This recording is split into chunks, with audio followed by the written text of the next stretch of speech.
प्यारे देशवासियों नमस्कार। हमारे प्रधानमंत्री महोदय बहुत एक्सपर्ट हैं मीनिंग निकालने, मतलब शब्दों के मीनिंग निकालने में। जो एब्रीविएशन है उनकी फुल फॉर्म बनाने में बहुत एक्सपर्ट है। कोई विशेष डिप्लोमा इन्होंने किया हुआ लगता है। अभी कुछ दिन पहले आपने सुना होगा, चुनाव जब 5 राज्यों में हो रहे थे, जिसमें पश्चिम बंगाल में भी थे, उस टाइम ये वैसे बनाते रहते हैं, औरों के भी कईयों के खिलाफ बनाए हैं। तो उस टाइम इन्होंने टीएमसी के लिए अपने चुनावी भी भाषण में ये कहा था, टीएमसी की फुल फॉर्म बनाई थी, ट्रांसफ़र माई कमीशन। ये टीएमसी की यानी वेस्ट बंगाल में जिस पार्टी का शासन है वो टीएमसी है, तृणमूल कांग्रेस। तो उसकी टीएमसी की फुल फॉर्म प्रधानमंत्री महोदय ने बनाई थी, ट्रांसफ़र माई कमीशन। देखिए, इनकी पहली बात तो इसकी मानसिकता इनकी देखिए इससे झलकती है कि ये प्रधानमंत्री के पद के लायक नहीं थे। पता नहीं क्यों बैठ गए वहाँ पर, कैसे बैठ गए भगवान जानता है। यानी जिनकी मानसिकता इतनी छोटी छोटी, ये प्रधानमंत्री का काम थोड़ा है।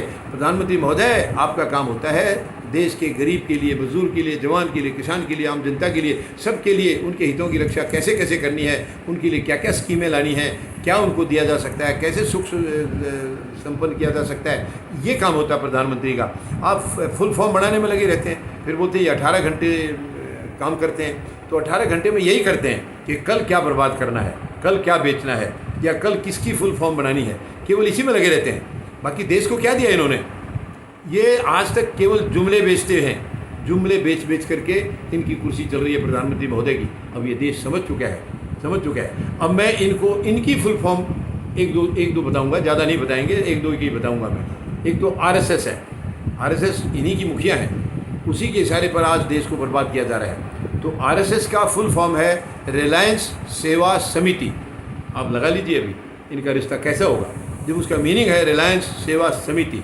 और प्रधानमंत्री महोदय के जो नाम है, इनका टाइटल है MODI इनका टाइटल है। और इसका मीनिंग जो निकलता है murder of democracy in India. इसको प्रधानमंत्री महोदय कभी नहीं बताएंगे। MODI की फुल फॉर्म जो है murder of democracy in India. अब आप लगा सकते हैं कि इनकी मानसिकता कैसी है। क्या ये देश का भला कर सकते हैं? कैसे करेंगे?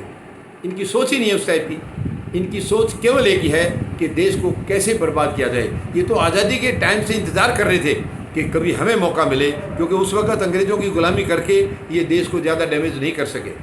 लेकिन बाद में ये तभी से ताक में थे कि कब हमें मौका मिले, हम देश की बागडोर संभालें और उस अपनी मनोकामना को पूरी करें। जो इनके बड़े बड़े नेताओं के सपने थे कि भारत को बर्बाद करना है, भारत के टुकड़े टुकड़े करने हैं, ये इन्हीं का नारा है या इन्हीं की सोच है।